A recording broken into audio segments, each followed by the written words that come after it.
Duke. Mm, that was fun. I ain't gonna lie, that was fun. Oh yeah, we're gonna do like as the season progresses, we're gonna do more of those. All right, man.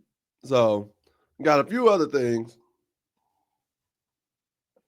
and so a gentleman named Art Chansky, he's been writing. He had an article and was talking about basically where college sports are at right now. It's kind of an opinionated piece, right? Mm-hmm. And just reading a few excerpts from it, he seems to have a real disdain for the NIL landscape and the transfer portal and everything because he started off kind of just talking about some like, yo, I'll just read it. I'll just read like the few like little paragraphs, right? He says, in every explanation of the House settlement from revenue sharing to revamped NIL rules to scholarships and roster limits, nowhere can academics be found because his main point is that athletes don't take academics seriously anymore, right? He's like, and schools aren't incentivized to make them take it serious.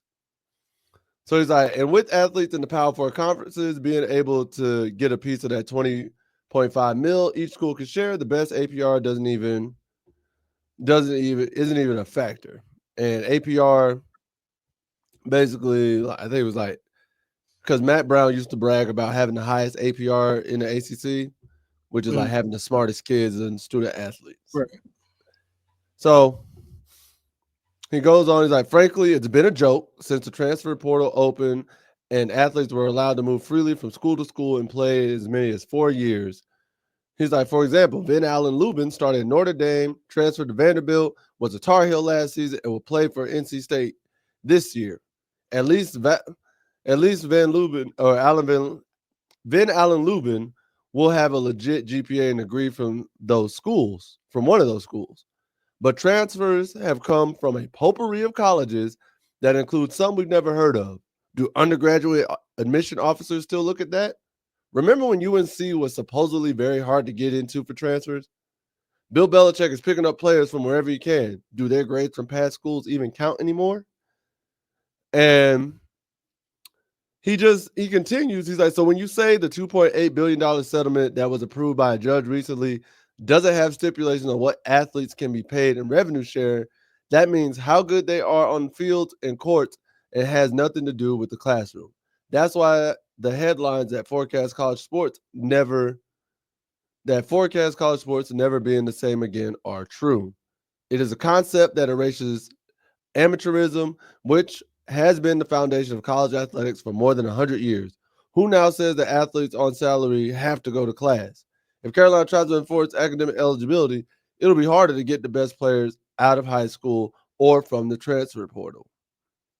Now, mind you, Mm-hmm. remember what Cam Newton, that video we said last week? Cam Newton exposed the best way to do this now they are getting they are getting paid.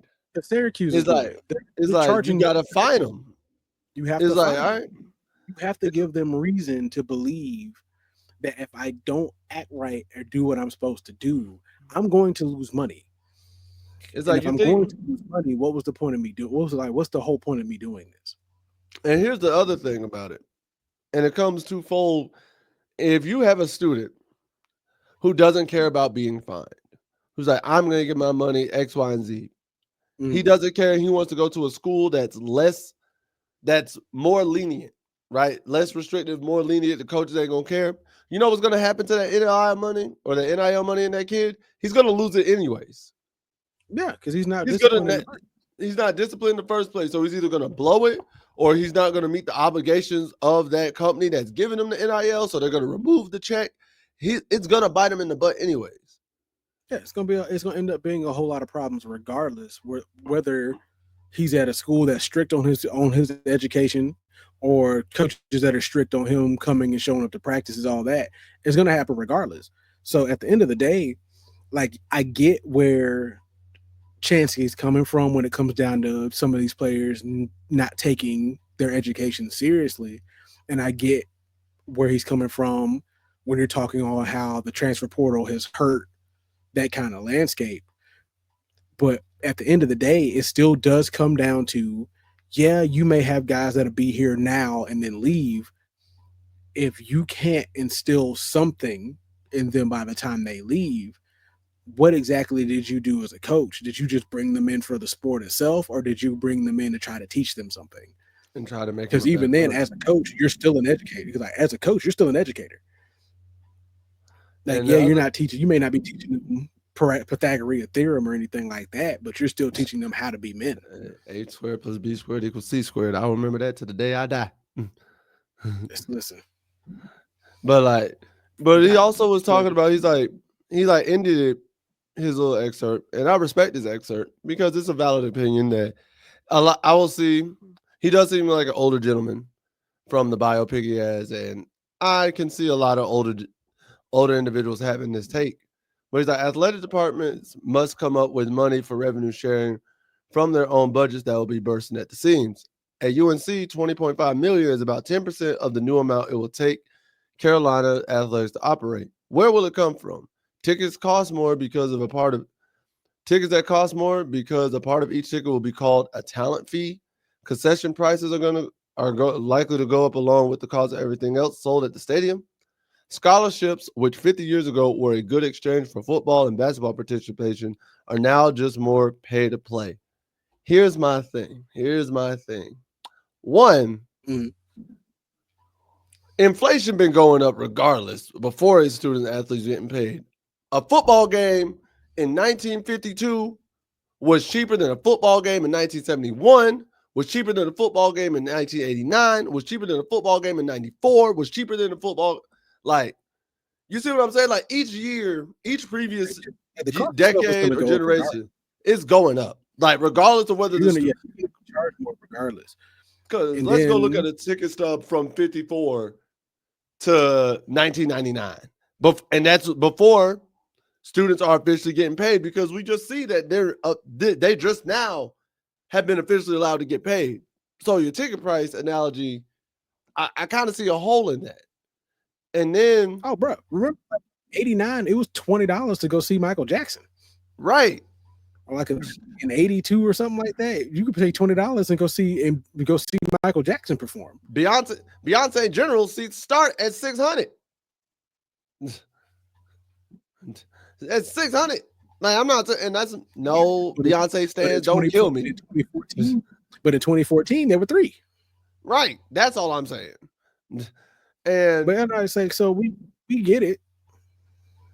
And my other thing there is, you're like 50 years ago, this was a good exchange for football and basketball participation. Now it's more pay to play. My guy, the reason why we're in this situation is because 50 years ago, while the NCAA was making billions, not even 50, 30 years ago, when the NCAA was making billions off the Fab Five, the Fab Five couldn't get a dime. The Fab Five were marketed tooth and nail all throughout Michigan and did not receive a dollar of it. But the NCAA did. Not just that. You were stripping players of accolades that they rightfully earned on for the signing field. Autograph. You were stripping them of on-field awards for off-field participation. Like, if you want to suspend them from the school, suspend them for a game, cool. But it doesn't take the fact that at the end of the day, was he the best player in the nation? Yes. Like you strip getting $500 make a difference. You strip Reggie Bush of a Heisman 4 years after dang near 4 years after the fact for an autograph that he won it. Signed. 4 years after he won it, you telling this man who's in the pros at that point, yo, you got to give your Heisman back. Yeah. And what makes it even worse? I found out I paid a couple of dollars on some autographs. And what makes it even worse is y'all didn't find the coach who knew. Y'all didn't tell Pete Carroll, hey, yo, you got to give your national championship ring back. You got to give that BCS title back. Nah, you just stripped this one dude of an award that he rightfully earned. Then when you found out that like Johnny Manziel was doing it. Johnny didn't get stripped or nothing. Johnny still was a Heisman winner. Johnny kept his eye. Johnny was open about it too. Johnny flat out admitted that, yeah, I was out here partying and doing this and doing that. I was getting money. People were paying me for this and that. Yeah. Even made it into his own little logo, into his own thing. His own thing. So it's like, y'all, I understand that at the time 50 years ago, it was one thing, but within the last 2 decades, it has been a problem. So yes, pay to play has started to become a thing because you owe them the revenue.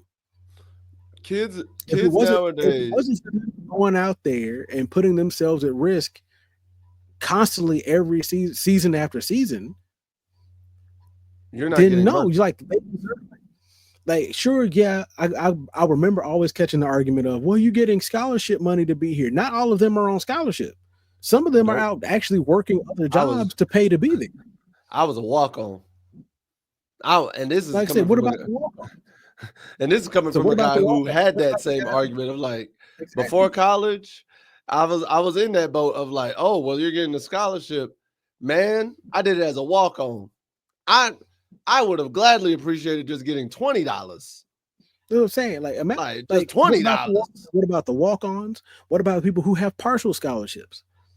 Right. What about the guys that are out there that don't like, that are promised scholarships, but the scholarship money ain't there? Oh, that happens so many times. Like, you're promised a scholarship, and all of a sudden, oh, we ran out of our last scholarship, or oh, they took it and gave it to a different sport. So now that player doesn't have that scholarship. And it's like, yo, I come from a poor family. I don't have the money to stay here.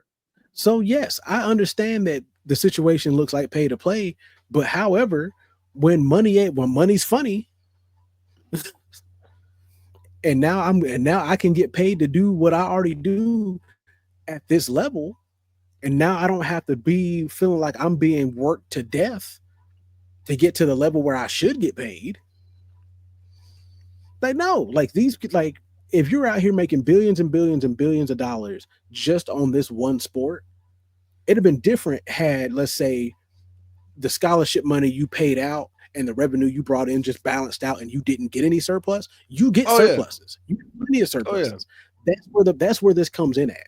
With the surplus that you got on top of the scholarship you gave, because of them is why you have the surplus.